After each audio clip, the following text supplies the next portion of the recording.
प्रिया को लेक्चर दे रहे थे, तो हरे कृष्णा। तो एक छोटा सा भजन हम गाएंगे जिसमें गोवर्धन के सब लीला स्थल इत्यादि मेंशन्ड है। कैसे लोग गाएंगे उसे? अच्छा, इधर यहाँ पे आप देख सकते हैं, अगर दिख पा रहा है, साइज तो शायद बड़ा नहीं हो पाएगा मे भी, और नहीं तो उन्होंने ग्रुप पे आपने व्हाट्सएप भी कर रहे हैं अमरेंद्र हरि प्रभु। तो ये भजन है भक्तिनाथ ठाकुर का लिखा हुआ, तो आप हमारे पीछे दोहराने का प्रयास कर सकते हैं। मृदंग करताल बजा रहे हैं। राधा कुंड तट कुंज कुटीर,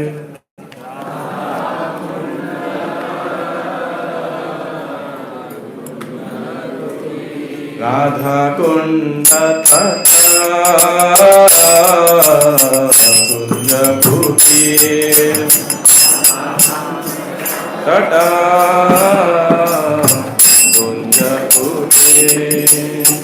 गोवर्धन पर्वत जामुना तीर, गोवर्धन पर्वत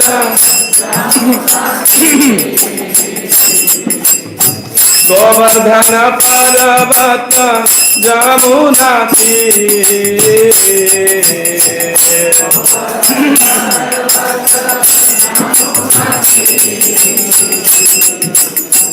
कुसुम सरोवर मानस गंगा,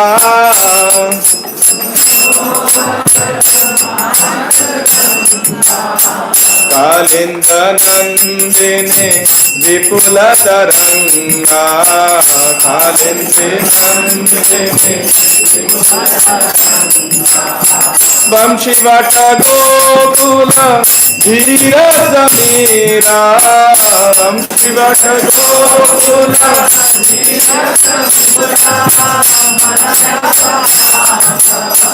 मयूर भ्रमर मुरली विलास,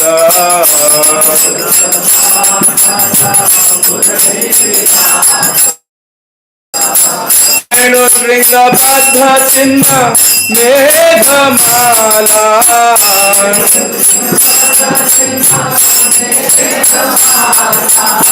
वसंत शशांक शंख करताला,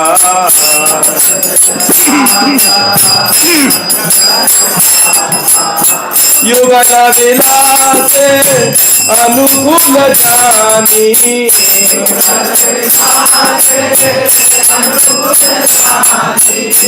लीला विलास उद्दीपक मानी,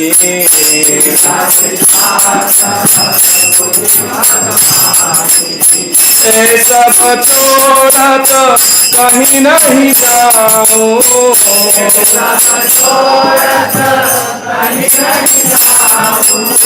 ए सब छोड़त परण भराऊं,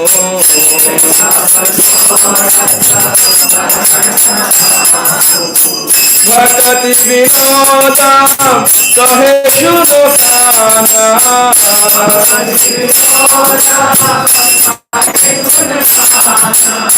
भक्ति विनोद कहे सुनो गाना,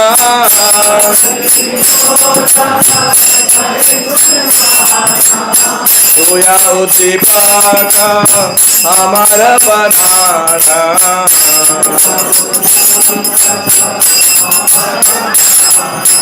सोया उद्दीपक हमारा बनाना,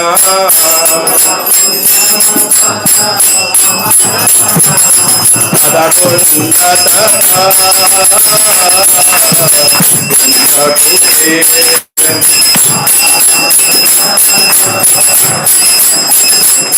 कुंज कुटीर, राधा कुंड तट कुंज कुटीर, तटा गोवर्धन पर्वत यमुना तीरे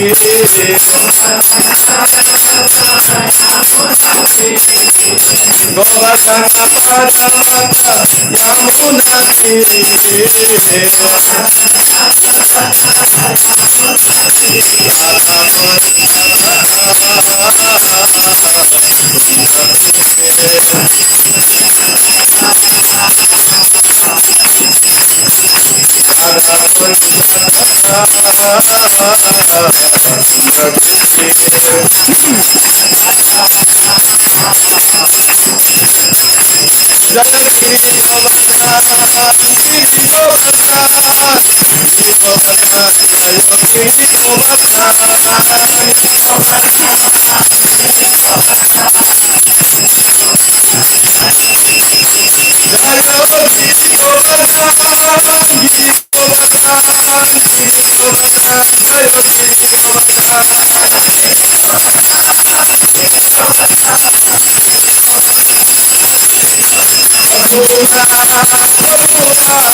जय ओम विष्णुपाद परमहंस परिव्राज कचार्य अष्टोत्तर श्री श्रीमद डिवाइन ग्रेस अभय चनारविंद भक्तिवेदांत स्वामी श्री प्रभुपाद की जय। ISKCON founder Acharya deputy founder Acharya save the whole world Srila Prabhupada की जय।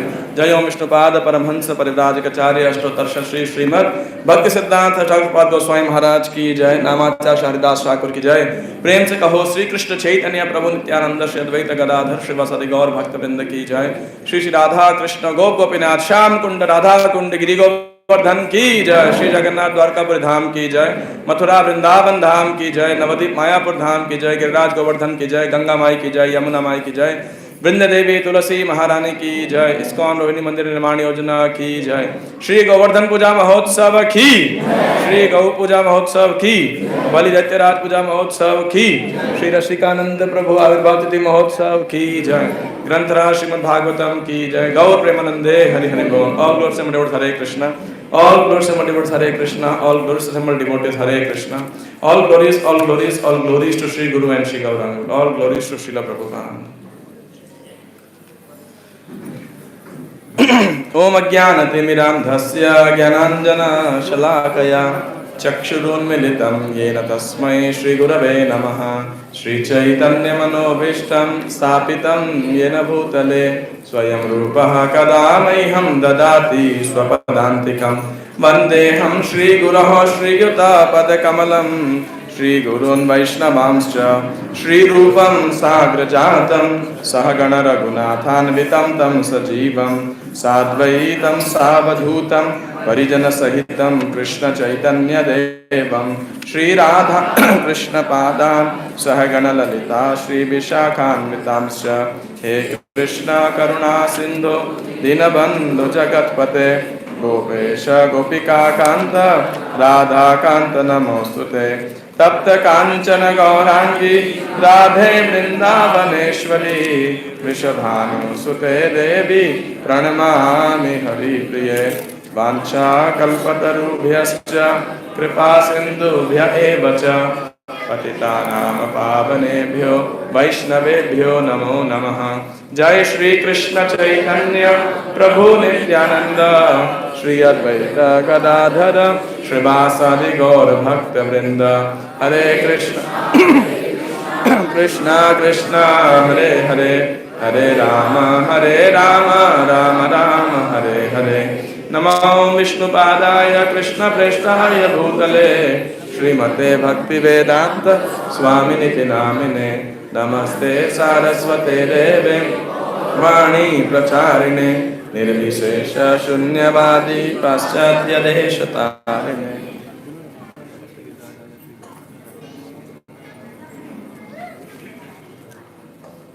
हरे कृष्णा। तो आप सब भक्तों का हार्दिक स्वागत है गोवर्धन पूजा महोत्सव के अंदर। और कल दीपावली का दिन था, अमावस्या, आज प्रतिपदा है। और आप सब इस कथा को कई जानते हैं, मोटा मोटा सब भक्त की क्या कथा हुई थी। तो आज क्या महोत्सव है जानते हैं?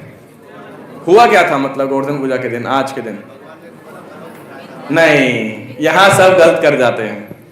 आज के दिन भगवान ने गोवर्धन को नहीं उठाया था। आज के दिन गोवर्धन की नहीं, स्थापना भी नहीं हुई थी। और क्या हुआ था? नहीं, गोवर्धन का जन्म भी नहीं हुआ था। आज गोवर्धन की पूजा की गई थी भगवान में, ब्रजवासियों के द्वारा, है ना। तो आज प्रतिपदा के दिन पूजा की गई और फिर रात होते होते इंद्र को बहुत गुस्सा आ गया। तो कल से जो है इंद्र, भाई दूज यानी भ्रातृ द्वितीया के दिन से जो है इंद्र ने बारिश चालू की ब्रज के ऊपर। और कितने दिन तक करते रहे? 7 दिन तक। तो द्वितीया से लगा लीजिए अष्टमी तक जो है ये बारिश चलती रही, ये फेस्टिवल चलता रहा। तो कब भगवान ने उठाया, किस दिन गोवर्धन को? वैसे मतलब कल के दिन सुबह उठाया या मैं भी आज रात को उठाया रहेगा, लेकिन आज नहीं उठाया था, ऐसा है। तो इसलिए गोवर्धन पूजा को थोड़ा ऐसा मतलब अंतर नहीं है, कोई बड़ी बात नहीं, सब एक ही लीला है, लेकिन जस्ट एक टेक्निकल कि आज के दिन हुआ क्या था।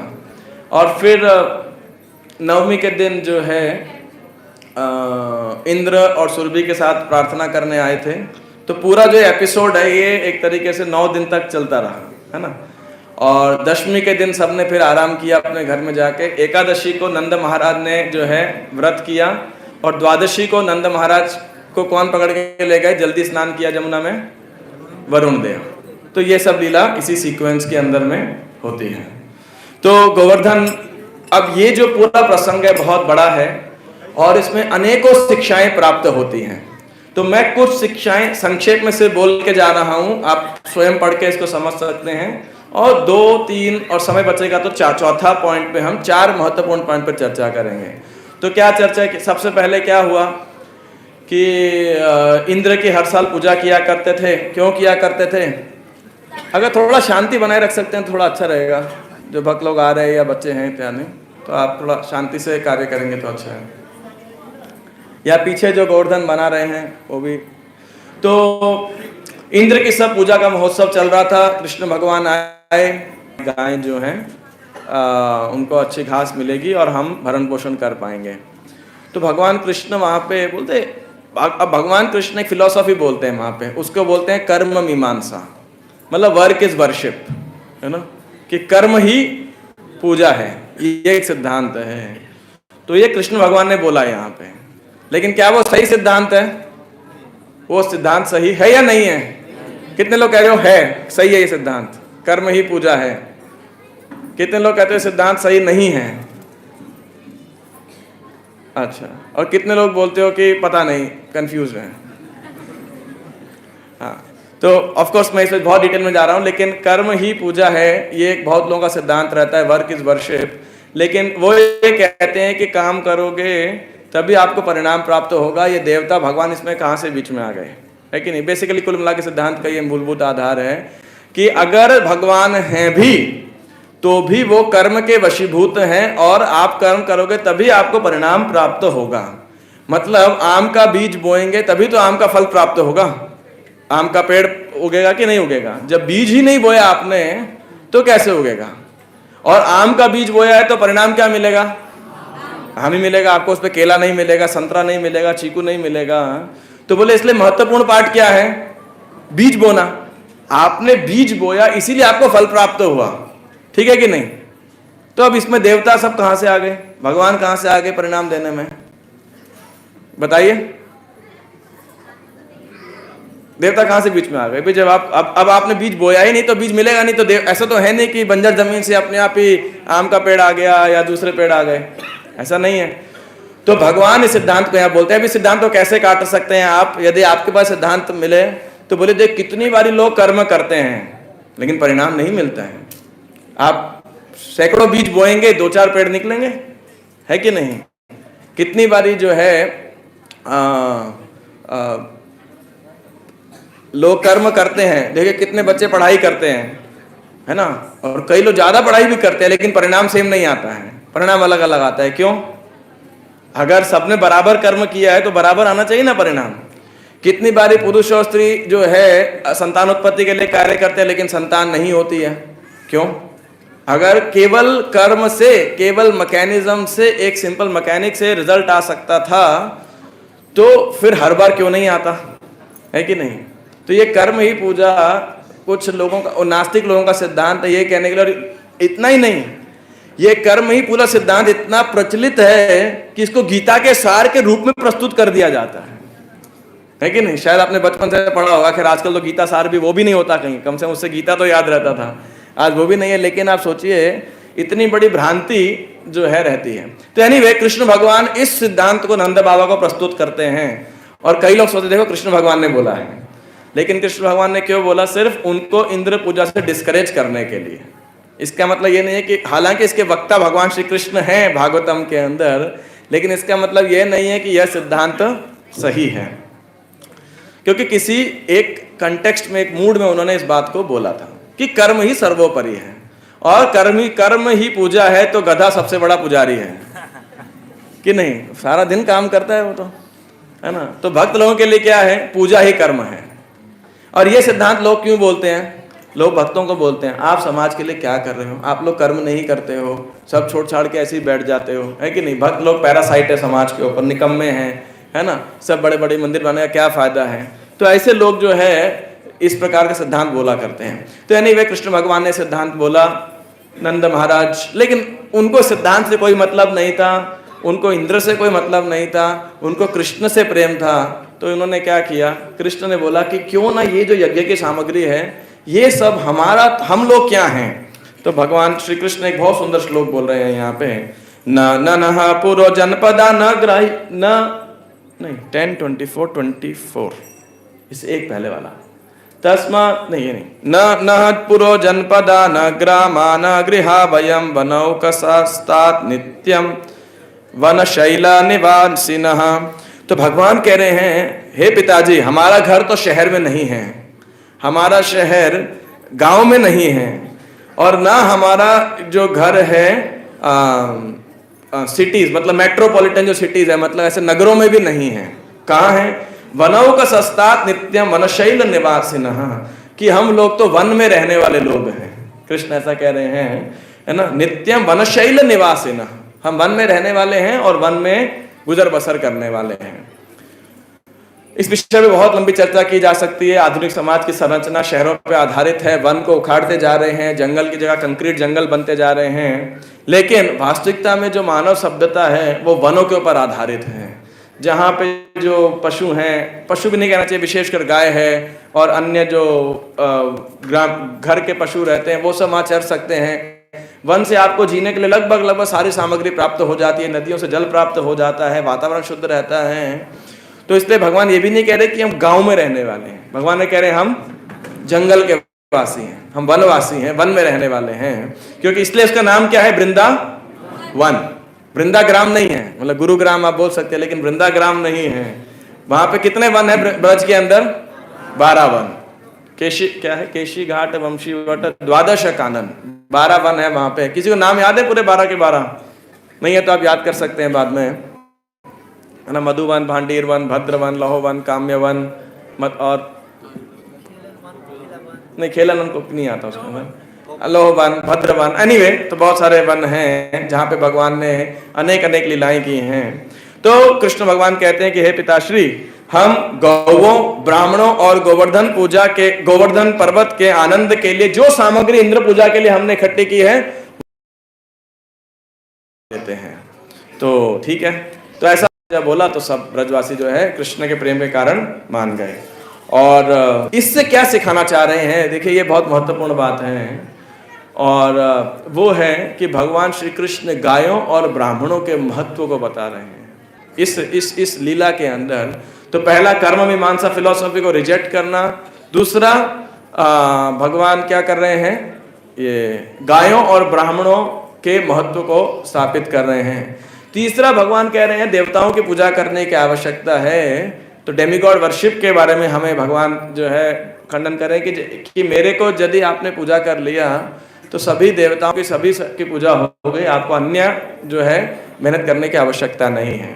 चौथा भगवान ने क्या दिखाया ब्रजवासियों का? चौथा भगवान ने दिखाया कि देखिए अहंकार हमारा कितने बड़ा शत्रु है नहीं, कि कैसे किसी भौतिक वस्तु से, पद से आसक्ति होने पे और व्यक्ति को यदि बहुत मान हो, अहंकार हो, तो इंद्र हालांकि देवता हैं और देवता नहीं देवराज है, देवताओं के राजा हैं, लेकिन फिर भी अभी हम चर्चा करेंगे किस प्रकार का कृत्य करने पर वो आ गए। तो अहंकार व्यक्ति को बिल्कुल जो है पागल बना देता है, मदांध जिसे बोलते हैं ना, किसी को अहंकार हो। तो इंद्र के अहंकार को जब चोट लगी, फिर पांचवा इसमें शिक्षा में क्या प्राप्त होती है? ब्रजवासियों ने क्या किया? वो जाकर कृष्ण गाली नहीं दे रहे, देखो हमने इंद्र को नाराज कर दिया, अभी देखो परिणाम भुगतो। वो कृष्ण के पास गए, बोले आप रक्षा करो। तो भगवान ने क्या किया? गिरिराज जी को उठा लिया। तो देखिए जो भक्त है वो संपदे विपदे जीवने मरणे दाय मम गेला तुआ उपद वरणे, कि अनुकूल परिस्थितियों, प्रतिकूल परिस्थितियों, सुख हो दुख हो, वे सदैव भगवान के जो है सेवा में, भगवान के भक्ति में रत रहते हैं, उनको प्रभावित नहीं करते हैं। और उन्होंने कृष्ण की शरण ग्रहण की उस दौरान भी। ब्रजवासियों की शरणागति थी। अब ये जब शरणागति, तो कृष्ण ने क्या किया? उनकी रक्षा की। और रक्षा देखिए, इतनी बड़ी कैलेमिटी उनकी जान पे बनकर आ गई थी, वो सबसे बड़ा उत्सव बन गया। The calamity became a festivity, है ना।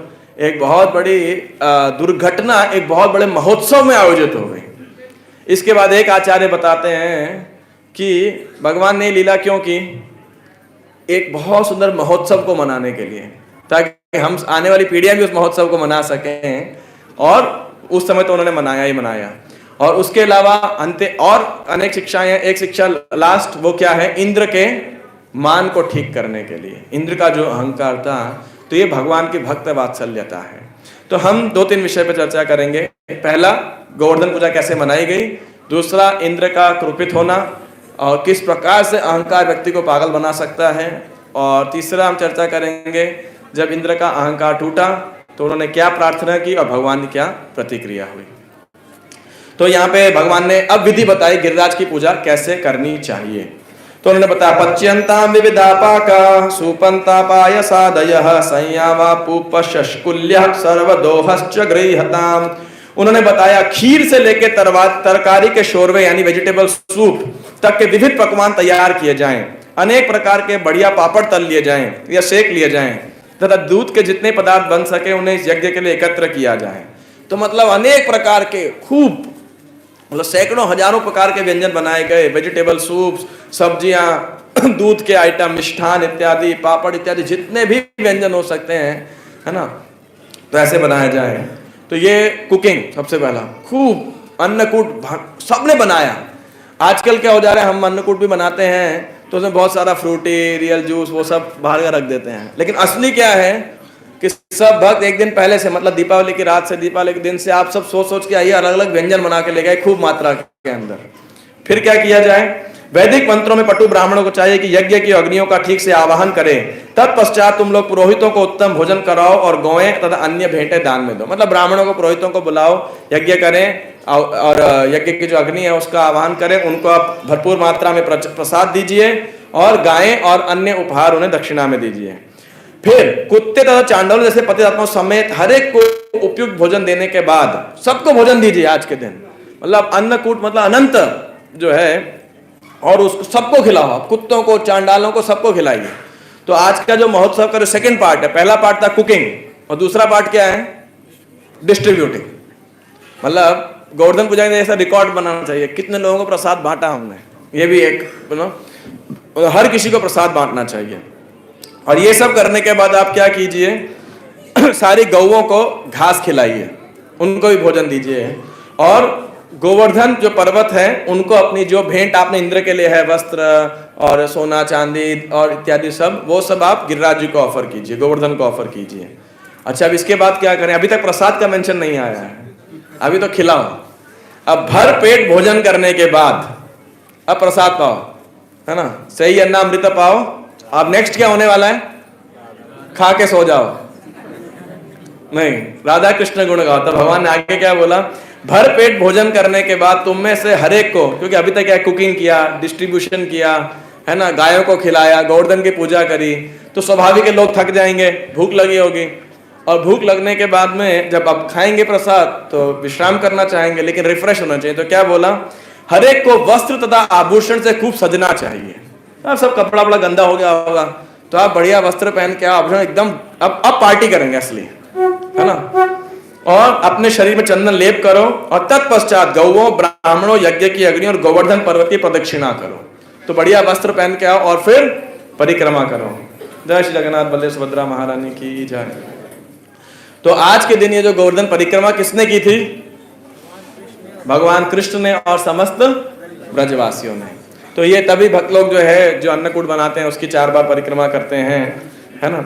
और इसके बाद भगवान बोले देखो पिताश्री, मेरा विचार है, आपको अच्छा लगे तो आप करो, लेकिन ऐसा यज्ञ होगा तो गौओं, ब्राह्मणों, गोवर्धन पर्वत को और मुझको भी अत्यंत प्रिय होगा।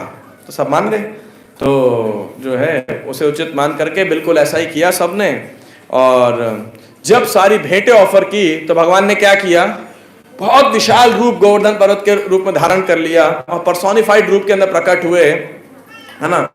और घोषणा की मैं गोवर्धन पर्वत हूं, और सारा का सारा जो भेंट उन्होंने खा लिया, जितना भी था। अभी प्रसाद नहीं बचा लोगों के, सब भगवान ने खा लिया। तो अभी क्या करेंगे? तो बोले और लाओ, आनी मतलब और लेके आई, और मतलब और लेके आई। तभी आप जब परिक्रमा करेंगे तो एक गांव है, क्या है उसका नाम? आनी और, ऐसे नाम पड़ गया आनी और लेके आओ। अब जो था सब लेकर के आ रहे। फाइनली ऐसी कथा भागवत में नहीं, लेकिन लोग बोलते हैं कि एक तुलसी जब उनको ऑफर किया गया तो भगवान संतुष्ट हो गए, और वो सारे के सारा जो अन्न था वो एज इट इज वापस रीअपियर हो गया वहां पे, है ना। अगर मान लीजिए अभी भोग लगाया जाए आपके घर में, पता लगे प्लेट गायब होने लगे, तो लोग बहुत भोग लगाने में थोड़ा टेंशन आने लगेगा अपने को, बोले थोड़ा महंगा सौदा है कि नहीं। तो ऐसे जो है। और हालांकि ये भगवान स्वयं है, लेकिन सब ब्रजवासी ने गिरिराज जी को प्रणाम किया, गोवर्धन को, और भगवान ने भी एक तरीके स्वयं को प्रणाम किया, है ना। तो इस प्रकार से भगवान बोले देखो यह पर्वत किस तरह पुरुष रूप में प्रकट हुआ है और हम पे इन्होंने कृपा की है। और यह गोवर्धन पर्वत इच्छा अनुसार रूप धारण करके अपनी उपेक्षा करने वाले वन के किसी भी निवासी को मार डालेगा। अतः अपनी गौओं तथा सुरक्षा के लिए हम उसको नमस्कार करें। अतः सर्प इत्यादि जो जंतु रहते हैं गोवर्धन पर्वत, उनसे हमारी रक्षा करेंगे, आप लोग चिंता मत कीजिए। तो अब गोवर्धन पूजा आज के दिन ये महोत्सव आयोजित हुआ। गिरिराज जी की पूजा की गई, भोग लगाया गया, उन्हें भेंट अर्पित की गई, उनकी प्रदक्षिणा किया गया, और गिरिराज जी प्रकट हुए आज के दिन। अब जब ये हो गया तो इंद्र को तो अब तो इंद्र को बहुत क्रोध आया। अब देखिए इंद्र कोई असुर नहीं है, ये बात आप जानिएगा। और इससे एक बड़ी महत्वपूर्ण शिक्षाएं हमें कई प्राप्त होती हैं। इंद्र कौन है? सुर हैं, देवता हैं, देवताओं के राजा हैं, मतलब लीडर हैं, है कि नहीं, प्रतिष्ठित हैं, सम्मानित हैं, और भगवान के ही एम्पावर्ड प्रतिनिधि हैं। वो कतई असुर नहीं है। लेकिन देखिए अपने पद के प्रति वो आसक्त थे, आसक्त हो गए कि मैं देवराज इंद्र हूं और मैं वर्षा का अधिष्ठाता देव हूं, तो ये लोग मुझे सम्मान करने चाहिए। ये गांव के ब्रजवासी लोग, इनकी ऐसी मजाल, इनकी ऐसी हिम्मत कि मेरी पूजा को नकार के पर्वत की पूजा करेंगे। तो ऐसा आप देखिए ये उनकी अहंकार को बहुत लग गया। क्यों? क्योंकि उनको सम्मान पाने की आदत पड़ गई थी, है कि नहीं। तो अब थोड़ा भी अपमान, और भूल गए कि भाई हम तो नौकर हैं, चाहे देवराज के पद पर हैं, पद पे बैठे, कुर्सी पे, हमारा दायित्व है, लेकिन शक्ति भगवान से प्राप्त हो रही है हमें। हम तो केवल निमित्त मात्र हैं, करने वाले तो भगवान हैं। तो जैसे गीता में कह रहे हैं ना भगवान, अहंकार विमूढ़ात्मा कर्तामिति मन्यते, प्रकृति है क्रियमाणानि गुणै कर्माणि सर्वश अहंकार विमूढ़ात्मा कर्तामिति मन्यते। तो इंद्र इससे बहुत आसक्त हो गए, और क्या किया उन्होंने आप ये देखिए। इतने क्रोधित हो गए तो इंद्र ने अपने संवर्तक बादलों को बुलाया। ये प्रलय के दौरान आते हैं उन बादलों को जो पूरी पृथ्वी पे प्रलय करने के लिए सक्षम हैं। तो लेकिन इंद्र ने उनको बुलाया, सॉरी, और क्या बोल रहे हैं इंद्र कि अब देखिए ये वचन सुनेंगे ना तो बहुत आपको भी आश्चर्यजनक लगेगा। तो उन्होंने सबको बोला कि देखो ये जंगल में वास करने वाले ये ग्वाले अपने वैभव से किस प्रकार घमंडी हो गए हैं। उन्होंने एक सामान्य मनुष्य कृष्ण की शरण ग्रहण की है और इस तरह देवताओं का अपमान किया है। आप सोचिए, अब वो बिल्कुल उल्टा रहा है। वो अपने पद से, अपने वैभव से जो है उन्मत्त हो गए हैं। लेकिन क्या कह रहे हैं? कृष्णम मर्त्यम उपाश्रित ये चक्रु देव हेलनम, कि देखिए कृष्ण मरते एक मनुष्य की बात सुन करके उन्होंने जो है ऐसा देवताओं की अवहेलना कर दी। और फिर क्या कह रहे हैं कि इन्होंने उस कृष्ण के शरण ग्रहण करके वाचालम बालिशम स्तब्धम अज्ञम पंडित मानिनम कृष्णम मर्त्य उपाश्रित गोपा में चक्र प्रियम। वो कह रहे हैं ये बातूनी लड़का वाचाल बड़बड़ करता रहता है हर समय, और बालिशम ये बच्चा है, बुद्धि नहीं है इसके अंदर, बेवकूफ है। स्तब्धम, स्तब्धम मतलब क्या, घमंड ढीठ, और अज्ञम मूर्ख। बच्चे में क्या अकल है, और मानता अपने आप को पंडित है, बड़ा मतलब बच्चा है लेकिन बातें बड़ी बड़ी करता है। ओ क्या बोलते, ये मुंह क्या बोलते, मुंह मसूर की दाल कैसा कुछ बोलते ना, हाँ ऐसा करके उदाहरण देना गलत है। तो कहने जाते हैं मतलब जो ज्यादा बेवकूफ लड़का है, और इसकी बात सुन के ब्रजवासियों ने क्या कर दिया, मेरे प्रति शत्रुता कर ली। देखिए ब्रजवासियों ने इंद्र के प्रति कोई शत्रुता नहीं ऐलान की थी, सिर्फ उसका पूजा नहीं किया, बस सिर्फ उनके सम्मान में थोड़ी ठेस क्या हो गई। इतने साल तक ये ब्रजवासी इंद्र की पूजा कर रहे थे, ऐसा नहीं है कि पहले नहीं कर रहे थे, इतने साल तक इंद्र की पूजा करते रहे और एक बार पूजा नहीं किया। तो देखिए क्या हो गया, वो सब ब्रजवासियों की निंदा करने लगा, उनको शत्रु बना लिया अपना। और कृष्ण के प्रति जो है, तो ये जो आसक्ति होती है, जो अहंकार होता है, व्यक्ति को अंधा बना देता है बुरी तरीके से, कि देखिए मैं बहुत महान हूं, जो घमंड है ना, मैं सबसे बड़ा हूं। और सामर्थक लोग को बोला उन्होंने, अब तुम जाओ, इनके पशुओं का विनाश कर दो, इनके गर्भ को चूर कर दो, इनके साथ वैभव का नाश कर दो। आप सोचिए, और उसके बाद तुम जाओ और मैं पीछे ऐरावत पे बैठ के आ रहा हूं, वायुदेव के साथ आ रहा हूं। मतलब पहले तो बादल गरजेंगे और इतनी बड़ी बड़ी वर्षा होगी जो प्रलय में आती है। देखिए जो पूरी पृथ्वी को डुबोने वाले संवर्तक बादल हैं, उनको एक छोटे से गांव के अंदर भेज दिया। आप सोचिए, और वहां बता रहे बारिश कितनी बड़ी बड़ी, जैसे बड़े बड़े खंबे गिर रहे हैं ऊपर से, इतने बड़े बड़े बारिश वहां से, और पीछे मैं खुद आऊंगा अपना वज्र लेकर के। ठीक है, अब देखिए यहाँ पे एक बात बहुत समझने वाली बात है, ये व्यक्ति का जो अहंकार है उसको सुर से असुर बना देता है। देवता है वो, लेकिन कार्य कैसे कर रहे हैं, डिमोनियक। अब इससे ही बड़ी मैं आपको एक बात बताने वाला हूं, वो आप ध्यान से सुनिएगा बिल्कुल। अब कई बार हमें ऐसा लगता है, जब कोई भक्त समाज में कोई भक्त गलत कार्य करता है, राइट, तो हमारा क्या प्रतिक्रिया होती है, देखो इनकी माला करने का क्या फायदा, भक्त हैं फिर भी ऐसा करते हैं, है कि नहीं। कई बार आपने ऐसा डायलॉग सुना होगा, बोला होगा, आपके लिए किसी ने बोला होगा, भक्त हैं फिर भी इनको जो है नम्रता नहीं है, इतने क्रोधी हैं, इतने अहंकारी हैं, पैसे का घपला कर देते हैं, या कुछ भी ऐसा ना उल्टा सुल्टा बोल देते हैं, मिस। आपने सुना ऐसा डायलॉग ना, बोला भी होगा कई बार, ये कैसे भक्त है, है कि नहीं, है ना। अब आप देखिए, जब भागवतम आप पढ़ रहे हो, ये बोले ये कैसा भक्त है इंद्र, आप बताइए, आपको सोचना नहीं चाहिए, ये कैसा भगवान ने सेवक रखा हुआ जो भगवान से ही शत्रुता मोल ले ली, और इतना नहीं ब्रजवासियों को मारने के लिए आ गए। आप सोचिए, अरे समझा देते, डरा देते, आ जाते, थोड़ा मीटिंग कर लेते, क्लैरिफाई कर लेते हैं, सीधा मारने के लिए भेज दिया। आप सोचिए, है ना, और अपने आप को देवता कहते हैं। आप कह सकते हो आराम से, है कि नहीं। इसलिए वैष्णवेर क्रिया मुद्रा विज्ञान ना बुझाए। कभी कभी वैष्णव लोग भी, भक्त लोग भी इस प्रकार के रजोगुण, तमोगुण और सतोगुण के प्रभाव में आके कई बार गलती कर देते हैं। तो वो सामने वाला एक भक्त कोई गलती करता है और दूसरी गलती हम कर बैठते हैं, क्या, उनके भक्ति को गाली दे करके, उनके नहीं। ठीक बात है, कोई आदमी गलत करे उसको रेक्टिफाई करना प्रबंधन का कार्य है, जो जिनका दायित्व है उनको करेक्ट करना चाहिए। करेक्ट नहीं करेंगे तो वो भी गलत है। मैं ये नहीं कह रहा हूं इसका मतलब जिसका जो मनमानी आए वो करता रहे, ये मेरे कहने का अर्थ नहीं है। लेकिन मेरे कहने का अर्थ है, कभी कोई भक्त के रजोगुण तमोगुण से, उसकी कंडीशनिंग से, उसका कोई ऐसा आचरण हो जो उचित नहीं हो, तो हम उनसे डिस्टेंस बना सकते हैं, दूर से आदर कर सकते हैं, लेकिन उनके प्रति अनादर करने का ठेका हमने नहीं लिया है और नहीं करना चाहिए। कहने करती है, हमें रिपोर्ट करना चाहिए यदि कोई संस्था के लिए सही नहीं हो, लेकिन उसकी चुगली नहीं करनी चाहिए, उनके लिए कोई कमेंटबाजी नहीं करनी चाहिए। ये हम भक्तों को सीखना चाहिए। क्यों? क्योंकि हर व्यक्ति हॉस्पिटल में, जब इंद्र गलती कर सकते हैं तो फिर आप और मैं किस खेत की मूलियां, बताइए, है कि नहीं।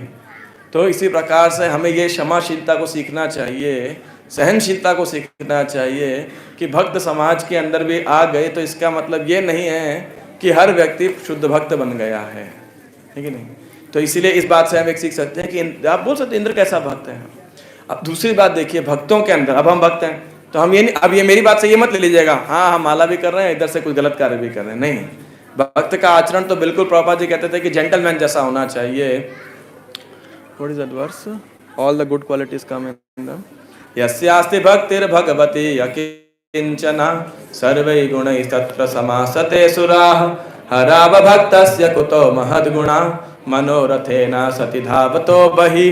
तो पंचम स्कंद के अंदर प्रहलाद महाराज जी श्लोक बोल रहे हैं, यस्यास्ति भक्तिर्भगवती यकिंचना सर्वै गुणैः तत्र समासते सुराः, कि एक भक्त जेंटलमैन होना चाहिए, उसे हर प्रकार के सद्गुण डेवलप करने चाहिए अपने अंदर निश्चित रूप से। इसलिए मेरे पिछले तात्पर्य को कोई ढाल बना के अपनी गलतियों को नहीं बचाना चाहिए, रादर हमें यह सीखना चाहिए कि भक्तों से गलती या हमारे अपने आचरण में गलती क्यों होती है, इस अहंकार के कारण। क्यों भक्तों में द्वेष होता है? क्योंकि हम अपने पद के प्रति आसक्त होते हैं, हम अपने सम्मान के प्रति आसक्त होते हैं और बड़ा बुरा लग जाता है, मैं आया मेरे को माला नहीं पहनाई, प्रणाम नहीं किया, आरती की थाली नहीं दी गई मुझे, हमें मंदिर में इतना दान देते हैं, हमें पूछा नहीं किसी ने वहां पर, हम मंदिर जाना छोड़ देंगे, है कि नहीं। अनेक प्रकार के अहंकार के हमारे वशीभूत होते हैं। अहंकार जो है बहुत स्ट्रांग होता है और जिसके कारण कभी कभी अहंकार या आसक्ति जब होती है किसी वस्तु से, चाहे वो घर के प्रति हो, जैसे एनीवे क्योंकि अभी तक सब प्रभु जी को दान दे, माता जी लोगों को अगर कभी कुकिंग में कमी निकाल दिया मान लीजिए, है ना, तो लगेगा ओ बाप रे, हमको आप बता रहे हो कैसे कुकिंग होनी चाहिए, बचपन से करते आए हैं, ठीक है तुम कर लो, है कि नहीं। क्यों? क्योंकि हर एक की अपनी आसक्ति रहती है कि नहीं। हर आदमी सोचता है हमारी तो सब तारीफ ही करने चाहिए, कैसे हमारा अपमान कोई कर सकता है। कृष्ण की आप जगत में सम्मान मिलेगा, अपमान भी मिलेगा आपको, तो कृष्ण तो बराबर करेंगे आपके लिए, है कि नहीं। तो ऐसे जो है ये बात जब आसक्ति हो जाती है किसी को लगातार सम्मान की, और एक बार सम्मान ना दो फिर क्या होता है, उसको बड़ा अपमानित महसूस होता है। तो कई बारी आपने मेरे नाम के आगे प्रभु नहीं लगाया, है नहीं, और इत्यादि इत्यादि अनेक प्रकार से जो है ये अहंकार जो है हमें जो है वशीभूत करता है। अपने चाहे घरों के अंदर हो, ऑफिस के अंदर हो, मंदिर के अंदर हो, भक्त समाज के अंदर भी हो, तो हमें सबको अपने टटोलना चाहिए, क्या मैं भक्तों का देवी आचरण कर रहा हूं या आसुरी आचरण कर रहा हूं, है कि नहीं। और क्यों? अगर हम रिफ्लेक्ट करेंगे आप देखिएगा, क्योंकि अहंकार उसका एक बहुत बड़ा हमारे अंदर शत्रु है, मदांध। कोई लोग जन्म से अंधे होते हैं, कोई काम वासना से अंधे हो जाते हैं, और कोई भौतिक ऐश्वर्य से अंधे हो जाते हैं, है कि नहीं। तो मदान जैसे नलकूर और मणिग्रीव थे, बहुत ऐश्वर्य आ गया तो खूब अहंकार बढ़ गया, नारद जी का सम्मान नहीं कर पाए। और यहाँ पे इंद्र के अंदर अहंकार है, उनका सम्मान नहीं हुआ तो प्रॉब्लम। अब यहाँ हम बोल सकते हैं नारद मुनि का भी सम्मान नहीं हुआ, देखो उन्होंने श्राप दे दिया, नहीं, लेकिन नारद मुनि करुणा थी कि ये इतने जो है कुबेर के लड़के हैं और ये ऐसा कृत्य करें, उनको दया आई, तो इसलिए उन्होंने उनको ठिकाने लाने के लिए श्राप दे दिया। लेकिन यहाँ पे देखिए जो इंद्र ने किया वो क्या है, सब ब्रजवासियों को मारने का पूरा योजना बना दिया। और जब इस प्रकार से उन्होंने किया तो फिर खूब घमासान वर्षा किया। इसलिए हम भक्तों को बड़ा सावधान रहना चाहिए, किससे? अहंकार से, है ना। और ये एक बहुत बड़ा शत्रु है भक्त समाज के अंदर भी, है ना। ऑफकोर्स मैं ऐसा नहीं कह रहा हूँ कि मैं इससे फ्री हूँ, लेकिन फिर भी कहने की बात है कि हम सबको टटोलना चाहिए अपने अंदर कि क्या मैं भगवान के दास के रूप में कार्य कर रहा हूँ या अपने अहंकार के वशीभूत होकर कार्य कर रहा हूँ या कर रही हूँ। इस बात को हर व्यक्ति को देखना चाहिए, क्या मैं भगवान का दास हूँ या अहंकार का दास हूँ, है कि नहीं। इस प्रकार से जो है अहंकार एक सुर को एक भक्त को अभक्त बना सकता है, एक सुर को असुर बना सकता है ना। और एक सम्मानित प्रतिष्ठित भक्त से भी इस प्रकार गलत कार्य करा सकता है। लेकिन भगवान बहुत कृपालु हैं। भगवान जानते थे कि इंद्र बहुत क्या है, गर्वीला हो चुके हैं, इंद्र को बहुत घमंड आ चुका है, अहंकार बढ़ चुका है, तो मुझे उनकी रक्षा करनी है। भगवान को नहीं था हाय मेरे से बैर कर रहा, मैं इसको मजा चखाता हूँ, अभी खत्म करता, नहीं नहीं नहीं। भगवान ने क्या किया, भगवान बोले उनका अहंकार भी चूर कर देंगे और यहाँ पे क्या करते हैं, सब ब्रजवासियों के साथ में एंजॉय करते हैं। तो आप देखिए 7 दिन तक एक महोत्सव बन गया। क्यों महोत्सव बन गया? अब ये एक बहुत इंपॉर्टेंट बात है। देखिए ब्रजवासियों में अहंकार नहीं था, ब्रजवासियों में क्या था, कृष्ण के प्रति शरणागति। शरणागति कहना भी गलत है, कृष्ण के प्रति क्या था, अटूट प्रेम, है ना। कृष्ण के पास गए और उनको बोल रहे हैं, बहुत सुंदर श्लोक है ये, आप शायद पीछे भी दोहरा पाएंगे हमारे।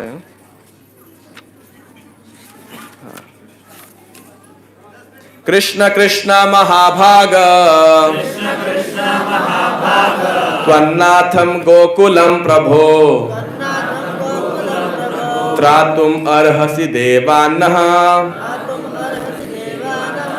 कुपितात भक्तवत्सलः। अब देखिए उनको ठंडी लग रही थी, इतने ओले बरस रहे थे ऊपर से, लेकिन कहाँ गए वो?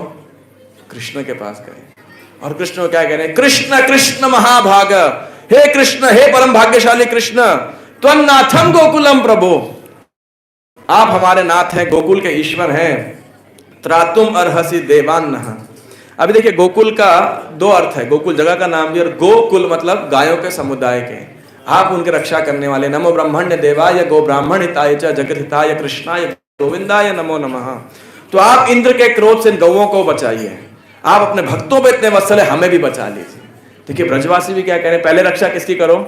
गौओं की रक्षा करो, उसके बाद हमारी रक्षा कीजिए।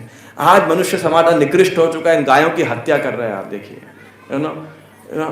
मतलब जो निकृष्टता की जो हद हो सकती है, सीमा हो सकती है, वो है कि गायों जैसे प्राणी का, जो हमारी माता है, उनका वध हो रहा है, और शिशु जो अपना को कुछ नहीं कर सकते, उनका गर्भपात किया जा रहा है, उनको मारा जा रहा है। इस संसार में कहाँ से खुशी आएगी? आप बताइए, कहाँ से आनंद आएगा? दुख क्यों नहीं आएंगे? ये वायरस क्यों नहीं आएगा? इकोनॉमिक स्लोडाउन क्यों नहीं होगी? होगी होगी, स्वाभाविक है। जब इतना पाप करेंगे तो प्रकृति तो अपना बोलबाला दिखाएगी दिखाएगी। तो भगवान तो समझ गए कि भाई इंद्र ने ऐसा किया है, तो भगवान कहे आप चिंता मत कीजिए, और सबको सांत्वना दिया। और भगवान गए, आसानी से बिल्कुल गोवर्धन पर्वत उठा लिया। और कैसे उठाया? सीधे हाथ पे नहीं, दोनों हाथों पे नहीं, ये बाएं हाथ पे उठाया, और उसके बाद उसकी भी सबसे छोटी उंगली। आप बताइए, मतलब इससे क्या किया जाता है? सिर्फ कान खुजाने के अलावा कोई काम कर सकता है आदमी? मतलब इसमें कोई बल नहीं होता है, और इस पे उठा करके आराम से। इंद्र को एकदम शौक, ऐसे कैसे हो सकता है? और बड़े बड़े, अब किसी का प्रश्न ये आ सकता है कि भाई ठीक है, गोवर्धन पर्वत बहुत बड़ा था, ऊंचा था, उठा लिया उन्होंने, लेकिन साइडों से तो पानी आ रहा होगा भाई, इतना बारिश गिरा है तो बाढ़ आएगा ना, है ना? तो इसका क्या उत्तर है? तो एक आचार्य बता रहे हैं कि भगवान का सुदर्शन चक्र गोवर्धन के चारों ओर जो परिक्रमा लगा रहे थे, और उनकी गर्मी से ये सारा इवापोरेट होते जा रहा था, तो फुल प्रोटेक्शन वहां पे किया। और कृष्ण भगवान राइट हैंड से अपनी बांसुरी बजा रहे हैं, और सब ग्वाल बाल यशोदा माई, कोई सोच ही नहीं सकता कि वो भगवान है। इतना करने के बाद भी आप सोचिए, ये है कृष्ण का माधुर्य, ये है ब्रज का माधुर्य है। हाँ बोल रहे, लाठी लगा रहे हैं, अरे कृष्ण से गिर जाएगा कहीं, है कि नहीं? नहीं ध्यान।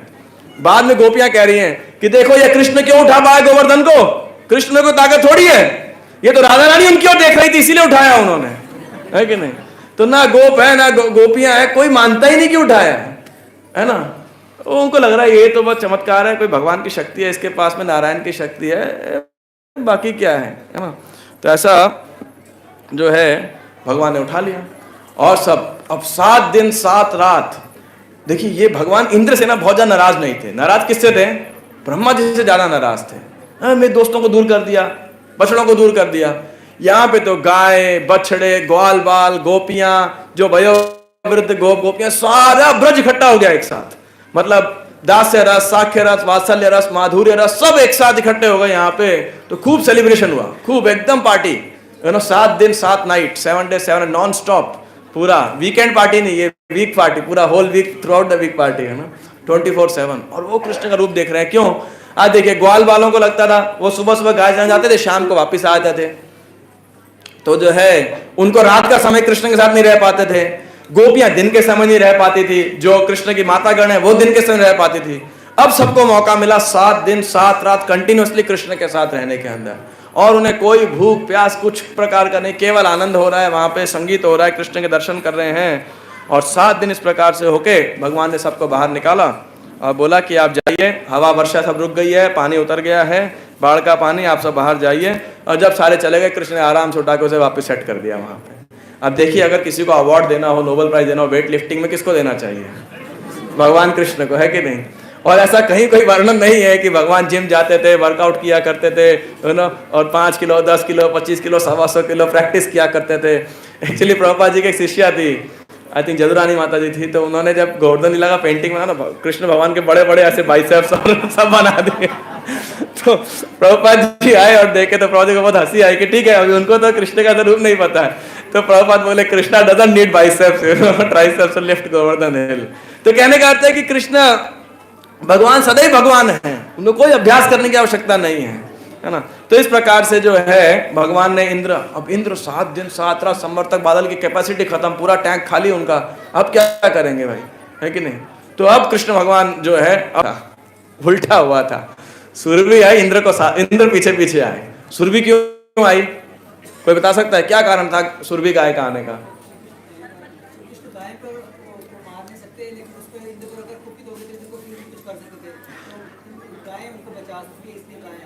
ओके, लास्ट, यस, गाय के वंश की उन्होंने रक्षा किया था। हाँ, तो सुरभि भगवान का धन्यवाद देने आए थे, कह रहे इनका नाम इंद्र है लेकिन आप असली इंद्र हो हमारे, गोविंद है ना, तभी वहां गोविंद कुंड बना, आप गोविंद हैं, हमारे इंद्र हैं, आपने हमारी रक्षा की। ये इंद्र तो हमें मारना चाहता था, लेकिन देखिए गाय को जो मारना चाहता था सुरभि माता उनको लेकर के आई। ये है गौ माता, ये है वैष्णव कल्चर कि जो आपको मारना भी चाहे आप उसको रक्षा कीजिए, टिट फॉर नहले पे डाला नहीं है ना। तो सुरभि गाय लेकर के इंद्र को बहुत लज्जा आई। अब एकांत स्थान में आकर के इंद्र जो है भगवान के चरणों में गिर पड़े, और भगवान ने भी देखा गोवर्धन तल में बिल्कुल जहां एकांत था कि इंद्र ऑलरेडी लज्जित थे और लज्जा ना हो। ये देखिए भगवान की महानता, इतना बदमाशी किया इंद्र ने, लेकिन इंद्र को लज्जा, और ऑलरेडी लज्जा है, चरण में गिर रहा है, क्षमा मांग रहा है, तो उसको और अपमानित ना किया जाए। तो एकांत स्थान में आकर के भगवान ने उनको अवसर दिया, और दोनों हाथ खड़े होकर जो है इंद्र हाथ जोड़ करके भगवान को इस प्रकार से जो है भगवान की प्रार्थना करने लगते हैं। बहुत सुंदर फिलोसॉफिकल श्लोक हैं, बड़े बड़े तात्पर्य हैं इसके अंदर, खासकर प्रभुपाद जी के शिष्यों ने श्रीधर स्वामी की टीका से ये किए हैं। लेकिन मैं एक श्लोक उसमें से 1-2 श्लोक पढ़ूंगा। ये मद विधाज्ञा जगदीश मान्य स्वामीक्ष्य काले भयमाशु तन्मदम् हित्वार्यमाणं प्रभजन्त्य भस्मया इहा खलानामपि तेनुशासनम्। इंद्र क्या कह रहे हैं, पहले कह रहे वृथा पंडित जगदीश अपने आप को ये ईश्वर मान रहा है, अब क्या कह रहे हैं, मुझ जैसे मूर्ख जन जो अपने को जगत का स्वामी मान बैठते हैं तुरंत ही अपने मिथ्या गर्व को त्याग देते हैं, और जब वे आपको काल के समक्ष निडर देखते हैं तो वे तुरंत आध्यात्मिक प्रगति करने वाले भक्तों का मार्ग ग्रहण कर लेते हैं। इस तरह आप दुष्टों को शिक्षा देने के लिए ही दंड देते हैं। तो कृष्ण भगवान कह रहे हैं कि आप दंड दे रहे हैं किस लिए, शिक्षा देने के लिए। दंड इसलिए नहीं दे रहे कि आप हमसे नफरत करते हैं, घृणा करते हैं, हमारे सुधार के लिए कर रहे हैं, क्योंकि हम अपने आप को मिथ्या स्वामी मान बैठते हैं। इसीलिए हम भक्तों के लिए कि महत्वपूर्ण शिक्षा आज के दिन है कि स्वामित्व की भावना को इस संसार में हमें त्यागना चाहिए। दायित्व होना एक बात है, स्वामित्व होना ठीक नहीं है। आपका दायित्व है माता पिता का, घर संभालने का, फैक्ट्री का, इत्यादि इत्यादि, वो करना उचित है, लेकिन आप मानो कि हम बच्चों के स्वामी हैं, हम घर के स्वामी हैं, ये गलत है। घर के स्वामी कौन है, भगवान है, हम उनके दास हैं। फैक्ट्री के स्वामी कौन है, भगवान है कि नहीं। पति क्या सोचता है, मैं पत्नी का स्वामी हूँ, पत्नी क्या सोचती है, मैं इसकी स्वामी नहीं हूँ ना, ये गलत है। दोनों क्या सोचना चाहिए, दोनों भगवान के दास हैं, है ना। कैसे मैं उनकी मदद करूं आध्यात्मिक प्रगति के अंदर, और नहीं तो देखिए अगर ये भाव हो तो मेरे हिसाब से सारे झगड़े समाप्त हो जाएंगे कि नहीं। अगर इस भाव को अनुकूल किया जाए, प्रयास भी किया जाए, तो संसार में सब झगड़े समाप्त हो जाएंगे, है कि नहीं। तो इस प्रकार से वो कह रहे हैं कि भगवान हमें शिक्षा देने के लिए इस प्रकार प्रकट होते हैं और अनेक प्रकार से प्रकट करते हैं, प्रार्थना करते हैं। नमस्तुभ्यं भगवते पुरुषाय महात्मने वासुदेवाय कृष्णाय सात्वतां पतये नमः। हे भगवान सर्वव्यापी, सबों के हृदय में निवास करने वाले हे परमात्मा, आपको नमस्कार है। यदुकुल श्रेष्ठ हे वासुदेव, आपको मेरा नमस्कार। और इस प्रकार से जो है वो बोल रहे हैं कि मैं आपकी शरण में आया हूं। और भगवान फिर हंसने लगे और मेघ गंभीर या वाचा, बादल जैसी गंभीर आवाज में भगवान कृष्ण बोल रहे हैं, मयाते कारी मघवन मख भृंगो अनुगृहता मदनुस्मृत्ये नित्यमतस्येन्द्र श्रियाभृशम। हे इंद्र, मैंने तो दयावशी तुम्हारे निमित्त होने वाले यज्ञ को रोक दिया था। तुम स्वर्ग के राजा के अपने ऐश्वर्य से अत्यधिक उन्मत्त हो चुके थे और मैं चाहता था कि तुम सदैव मेरा स्मरण कर सको। और श्रीधर स्वामी यहाँ कह रहे हैं कि गुह्यम आख्याति यहाँ पे दोनों कर रहे हैं, अपने हृदय को रिवील कर रहे हैं। कौन, पहले इंद्र रिवील किया तो भगवान कृष्ण अपने मनोभाव को रिवील कर रहे हैं। इंद्र ये मत सोचना कि मैं तुमसे ईर्ष्या करता हूं, है ना। क्यों, इंद्र को लग सकता है, इंद्र को क्या लगा, देखिए अहंकार का एक और लक्षण क्या है कि भाई ये लोग मेरी पूजा को छोड़ करके कृष्ण की बात मान रहे हैं, चलो कृष्ण मेरे स्वामी भी अगर मान ले, हालांकि इंद्र को ज्ञान नहीं था, तो भी मेरी अथॉरिटी को छोड़ के मेरे ऊपर क्या चला गया ये, है कि नहीं? ऐसा होता है ना ऑफिस के अंदर। अब मैं बताता हूँ मेरी न्यूसेंस वैल्यू क्या है कि नहीं? अब देखिए ऐसे अहंकार जो है चोट पहुंचाता है। फिर चाहे वो आपके ऑफिस में हो, कॉलेज में हो, भक्त समाज में हो। हमें याद है जब मैं कॉलेज में था तो हम भक्त लोग कॉलेज, अब क्योंकि हम सुबह से जल्दी उठते थे तो जल्दी हमें गेट खुलवाना पड़ता था हॉस्टल से मंगल आरती के लिए। सुबह 4 बजे टाइमिंग था, 5 या 5:30 बजे ऐसे था खुलने का टाइमिंग, गेट खुलने का। अब गेट कीपर से बना के रखो, उसको प्रसाद दो, उसकी तारीफ करो, कुछ करो। सो रहा है तो गाली मत दो, क्या ड्यूटी कर रहा है, आराम से भैया थोड़ा दरवाजा खोल देंगे क्या, है ना? क्यों? जिस दिन आपने, एक हमारे भक्त ने ऐसे ही किया, थोड़ा गेट कीपर से झगड़ा कर लिया। अगले दिन बेटा दिखाता हूँ तेरे को गेट खोला, अब जा जिसके पास जाना है, वार्डन आके तेरा गेट खोलेगा। और वो कंप्लेन और लगा दिया, है कि नहीं? अब वार्डन भी अगर बोल देगा ना कि जल्दी खोल दो, तब भी नहीं खोलेगा। क्यों? हाँ, मेरे को मेरा अहंकार को चोट लगाया है ना। तो ऐसा है, हम अगर पॉलिटिकल सपोर्ट में जाते हैं तो जनरली हमें यही करना पड़ता है, नीचे वाले जितना है काम ले लो, उसकी ईगो संतुष्ट रखो। तो ये सब जगह है, आप देखिए। तो इंद्र के साथ भी ऐसा था, जो है यह अहंकार है। तो जो है भगवान ने कहा ये मत सोच लेना कि मैं तुम्हें दंडित कर रहा हूँ क्योंकि मैं तुमसे ईर्ष्यालु हूँ, है ना? मैं तो लगेगा देखो ये ना, अभी मैं आगे बढ़ रहा हूँ तो मेरा बॉस मेरे से इनसिक्योर फील कर रहा है। लेकिन ये मत सोच लेना, मैंने तुम्हें दया करने के लिए ही ऐसा किया है ना? इस प्रकार से जब भगवान ने इंद्र को बोला, और फिर एक मिनट, एक सेकंड,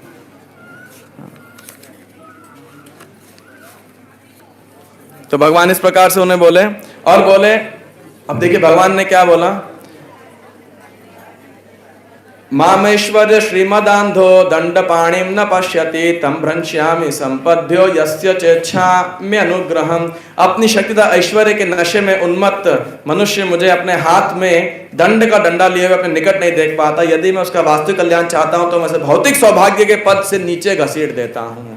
ये देखिए भगवान की विशेष कृपा है। एक भक्त के अहंकार को तोड़ने के लिए भगवान उसके भौतिक सौभाग्य को कभी कभी घसीट देते हैं। कोई अगर सरेंडर्ड भक्त है तो भगवान उसके ऐश्वर्य को, भगवान उसके वैभव को एक बार छीन लेते हैं ताकि उसका गर्व नष्ट हो सके। ऐसा नहीं कि भगवान देते नहीं हैं, भगवान देते बहुत हैं, लेकिन जब भक्त की भलाई हो तब, जिसमें देने में या वापस लेने में। भगवान को लेन देन से मतलब नहीं है, भगवान तो किससे मतलब है? अपने भक्त की आध्यात्मिक उन्नति से मतलब है। भगवान अथाह प्रेम करते हैं अपने भक्तों के साथ में। और आप में से जो भी यहाँ मौजूद है, ये मत सोच लीजिएगा भगवान हमसे प्रेम नहीं करते हैं। भगवान अथाह प्रेम करते हैं हम में से हर जीव के साथ में। हम शायद भगवान के दर्शन कर पाए ना कर पाए, लेकिन जगन्नाथ जी की आंखें बहुत बड़ी बड़ी हैं, सबका दर्शन कर रहे हैं। कौन कौन आए थे गोवर्धन पूजा मनाने के लिए? कौन कौन क्लास में सो रहे थे? कौन कौन बातें कर रहे थे? कौन ध्यान से सुन रहे थे? भगवान सब नोट कर रहे हैं, किसके अंदर क्या भावना है। तो भगवान ने इंद्र को क्या आदेश दिया? इंद्र वापिस जाओ, मेरी आज्ञा के पालन करो और स्वर्ग के राजपथ पर बने रहो। आप बोलेगे ये कैसा जस्टिस है भाई? दोबारा ऐसे ही आदमी को बैठा दिया। और आप देखिए इतना नहीं, अभी ये 27वां अध्याय है, लगभग 55 के आसपास अध्याय, जब 60 के आसपास अध्याय आएगा, सत्यभामा के साथ जाते हैं। अदिति का, उनकी माता का कुंडल लेने के लिए वापस जाते हैं और भगवान आते लौटाते हैं। सत्यभामा ने बोल दिया ये पारिजात ले लो थोड़ा साथ में। एक पेड़ क्या उखाड़ लिया, इंद्र ने लड़ाई कर दिया सब देवताओं ने कृष्ण भगवान के साथ। सुखदेव गोस्वामी को वहां गुस्सा आ गया थोड़ा, बोले धिक्कार है ऐसे देवताओं के ऊपर, है ना? क्या है धिक्कार है ऐसे मान और पद के ऊपर जो हमें कृष्ण का विद्रोही बना दे, है ना? तो भगवान कह रहे हैं किंतु मिथ्या अभिमान से रहित होकर गंभीर बने रहना। तो भगवान हम सबसे ये चाहते हैं, आज के दिन हम गिरिराज जी को बहुत सुंदर पकवान ऑफर कर सकते हैं, हम उन्हें फूल ऑफर कर सकते हैं, हम मालाएं ऑफर कर सकते हैं, हम लक्ष्मी ऑफर कर सकते हैं, लेकिन एक चीज हम सबको ऑफर करनी चाहिए, वो क्या है? अपना मिथ्या अहंकार, कि भगवान हम आपके दास हैं। और इस प्रकार से सुरभि भगवान का गुणगान करती है, कृष्ण कृष्ण महायोगिन विश्वात्मन विश्वसंभव भवता लोकनाथेन सनाथा वयमुच्यत, है ना?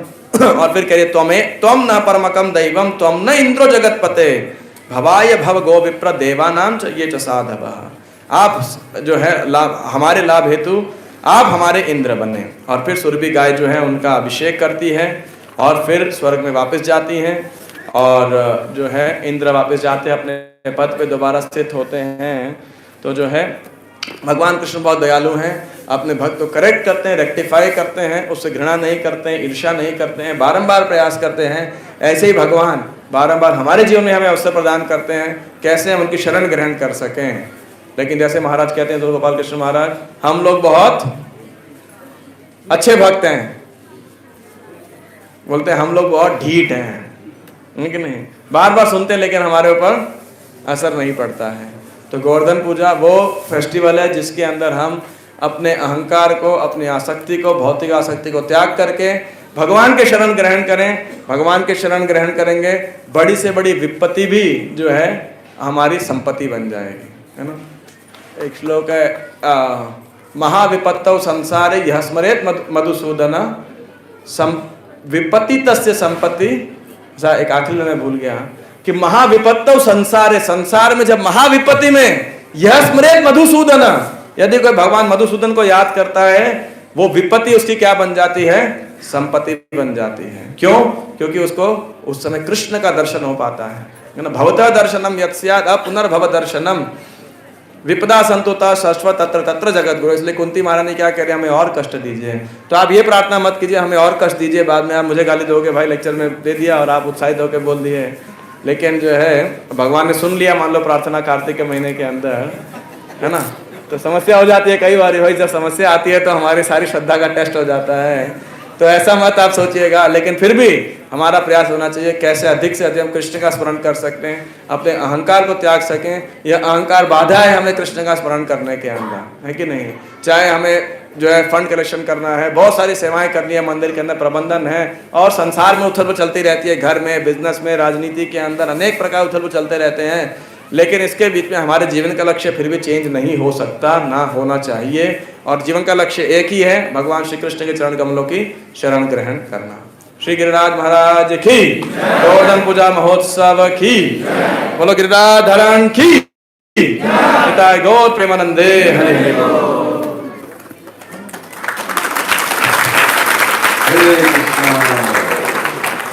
देखिए कितने कम समय में इतने सारे सुंदर पॉइंट्स बताए गोवर्धन लीला से।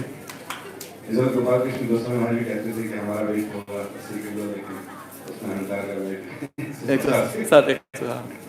तो बिल्कुल